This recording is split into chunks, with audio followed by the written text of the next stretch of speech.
안녕하세요. 장중에 HLB가 뉴스 기사 나왔는데요. 수소 선박이 얼마 전에 그 울산 시장님이 HLB를 방문했었잖아요. 그래서 같이 선박도 타고 했었는데 그와 관련한 뉴스가 또 나왔습니다. 그리고 여기서는 한국의 테슬라 성공 모델 만든다라고 나왔는데 제가 이제 처음 이 뉴스 기사를 보자마자 든 생각은 왜 갑자기 테슬라가 나오지라고 생각이 들었고, 그 백종원 선생님이 이제 맛집은 한 메뉴만 한다라고 했던 게 좀 생각이 났습니다. 아마도 이제 그 전에 유튜브 영상에서 말씀하셨듯이 진양고 회장님이 그 원 프로덕트 리스크를 상당히 신경을 쓰는 듯한 그런 느낌을 받았습니다. 그러니까 HLB는 리버세란이 하나밖에 없다라고 생각을 하셔서 여러 가지 지금 다른 것들도 하고 있는 것 같습니다. 그래서 이뮤노믹도 지금 50% 이제 이상 획득을 해가지고 또 사업을 하려고 하고, 그 다음에 아필리아도 LI를 해가지고 하려고 하고, 그 다음에 이제 3분기에 또 예정되어 있는 신약 후보물질 또 하나 더 LI 해가지고 또 사업을 하려고 하고, 그 다음에 이번에 이제 기회가 왔으니까 정부가 같이 하는 거니까 또 지원을 많이 받을 수 있으니까 이참에 이것도 그냥 같이 하자라고 생각을 하는 것 같아요. 그리고 이제 댓글 읽어보니까 이제 많은 구독자님들이 조금 이제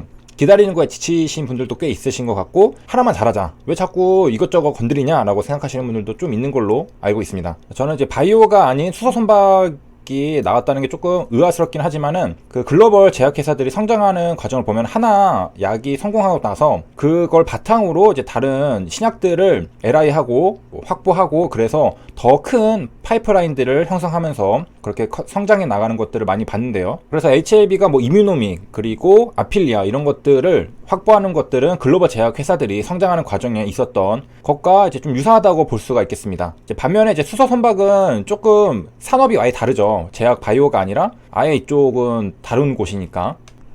그래서 내용을 한번 같이 볼게요.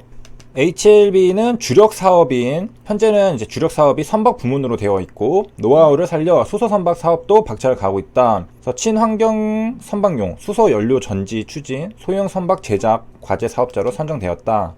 그리고 내용을 보면은 바이오 사업 지주회사 전환과 함께 선박 사업을 분리하는 방안도 적극 검토하고 있다라고 되었습니다. 제목은 뭐 테슬라 이렇게 떴지만은 안에 내용들을 보면은 여기 이뮤노믹이 지금 계약을 체결한 것도 있고, 그 다음에 여기에서 바이오 사업 지주회사 전환이라는 내용들이 다 들어있는 걸 알 수가 있습니다. 또 지주회사라는 것은 홀딩 컴퍼니라고 해서 우리가 코스닥, 코스피 상장사들 보면은 뭐뭐뭐뭐뭐 홀딩스라고 적혀있는 게 있죠. 그런 것들이 지주회사인데요. 다른 회사의 주식을 소유함으로써 사업활동을 지배하는 것을 주된 사업으로 하는 회사라고 합니다. 그래서 지주회사는 피라미드형 지배를 가능하게 하며 소자본을 가지고도 거대한 생산과 자본에 대한 독점 지배망을 넓힐 수 있다라고 되어 있습니다. 그래서 다른 말로 지배회사 또는 모회사라고도 하고요. 이게 주식을 합병하는 게 아니라 자기가 밑으로 자회사들을 둠으로써 지배를 하는 거죠. 그래서 기업 합병을 하지 않고 지배하는 회사. 제가 궁금했던 것들 중에 하나는 이제 엘리바를 100% 자회사로 만들었잖아요. 물론 미국 법이랑 한국 법이 달라서 이게 합병을 못합니다. HLB랑. 그렇기 때문에 이제 분리가 된 걸로 보이는데, 왜 이거를 100% 자회사면 어차피 그게 그건데 합치지 않고 따로따로 자회사로 두고 있을까라고 생각했는데, 지주회사가 바로 이런 식으로 이렇게 지배를 하는 회사입니다. 그래서 이걸 생각하고 있었던 게 아닐까 그렇게 생각이 들고요. 그래서 주식을 전부, 이거는 엘리바에 해당하고, 일부 지배가 가능한 또까지 매수, 이거는 이뮤노믹이 되겠죠. 이 50% 이상 지분을 취득하고. 자, 이렇게 해가지고 지금 선박 사업을 분리하는 방안을 검토하고 있다고 합니다. 그러니까 지주회사로 돼서 선박 사업은 또 여기 따로, 여기는 뭐 제약 바이오, 엘리바겠죠. 여기는 이런 식으로 검토를 하고 있다라고 한답니다. 그 뭔가 큰 그림이 좀 있긴 한 것 같은데 관련 사례들을 다음에 한번 다뤄드리도록 하겠습니다. 그 다음에 이제 어제 보던 SK바이오팜 이어서 볼 건데요. 자금 사용 목적에서 여기에서 지금 2천억 원을 상업화에, 또 2천억 원을 연구개발비에 이렇게 쓰기로 되어 있는 것까지 살펴봤습니다. 그래서 그 중에 여기 이제 세노바이트 상업화 쪽에 가장 큰 금액들이 들어가는 게 판매 조직, 구축, 판매 촉진 활동. 그래서 이것들을 이제 마케팅이라고 하죠. 그래서 마케팅에 돈이 대략 2천억 원 거의 다 들어간다는 걸 우리가 확인을 했었고요. 그 다음에 이제 신약 개발이 어렵지 생산하는 것은 이거보다는 비용이 덜 든다는 걸 알았습니다. 그래서 제품 생산에 대략 200억 원을 쓴다는 것을 확인을 했습니다. 그래서 여기까지 봤고요. 현지에서 상당히 경력을 보유한 영업 담당자들을 채용해서 판매를 한다, 마케팅을 한다라고 전략을 세웠던 것까지 봤습니다. 그 다음에 이제 내려가 보면은 요거 그 완제의약품 생산을 어디서 하냐, 캐나다 소재 전무의약 위탁 생산업체 CMO를 활용해서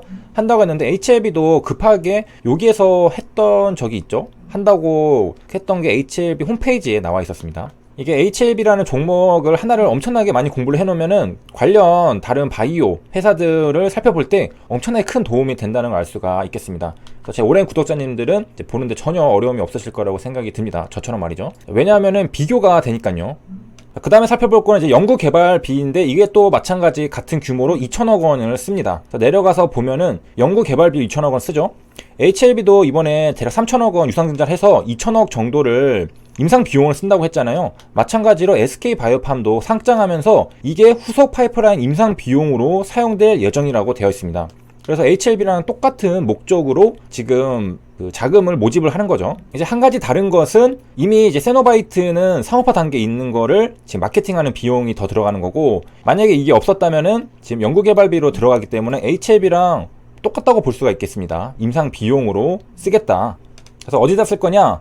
우리가 과거에 성공한 적 있지 않느냐? 세노바메이트, 그다음에 솔리안페톨 이런 것들 성공했던 개발 경험을 바탕으로 다음 이제 신약들을 개발하겠다. CNS는 우리 중추신경계, 뭐 뇌, 척수 이런 것들을 말하는 거거든요. 그래서 이것들을 진행하겠다, 임상을 하겠다라고 되어 있고, 내용들을 이제 보니까 이제 가장 큰 금액이 후속 파이프라인, 여기 이름이 조금 생소한 것들에 이제 할당이 되어 있고요. 이게 가장 큰 80억 원, 800억 원, 800원이고, 세노바메이트도 지금 할당이 되어 있습니다. 이것도 한 700억 원이 들어가 있는데 두 번째로 크죠. 그래서 지금 여기 보면은 상업화가 되어 있지만은 이거 말고 적응증 확장을 하는 용도인 것 같기도 하고, 또 다른 추가를 하려고 하는데, 밑에 있네요. 밑에 적응증 확장을 위해 임상 3상을 개시해 진행 중입니다 라고 되어 있습니다.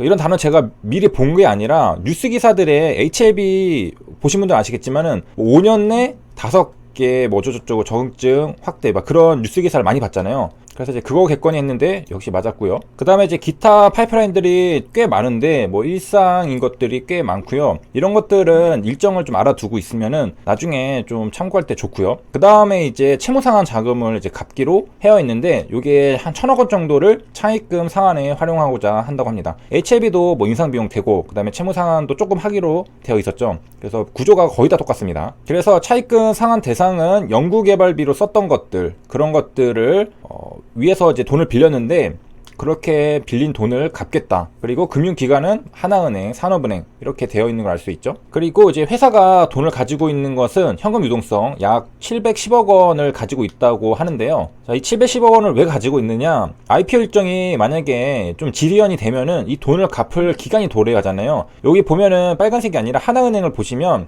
약정 기간이 2020년 6월 30일입니다. 지금이 22일이거든요. 8일밖에 안 남았는데, 만약에 IPO가 연기가 된다면은 이거를 갚아야 됩니다. 그 갚아야 될 금액이 얼마냐면은 500억 원입니다. 500억 원을 갚아야 하는데, 만약에 이 현금 유동성이 없다면은 갚지를 못하겠죠. 그런 문제가 생길 수 있으니까 710억 원을 가지고 있으면서 만약에 IPO가 미뤄진다면은 이 하나은행에 500억 원을 갚는다. 그래서 상환할 수 있는 자금을 확보하고 있습니다라고 말하고 있습니다. 그 다음에 또 하나 투자 자금이라고 되어 있는데요. 이거는 이제 LI를 하겠다는 거죠. 그래서 미국 시장의 세노바메이트, 이게 지금 SK바이오팜의 핵심이죠. 이 CNS 질환, 중추신경계가 CNS거든요. 이 파이프라인 관련한 것들, 거기에다가 함께 판매할 수 있는 제품 도입을 우선적으로 추진하고자 한다고 합니다. 그래서 여기에 지금 1,000억 원 규모를 또 쓴다라고 나와 있습니다.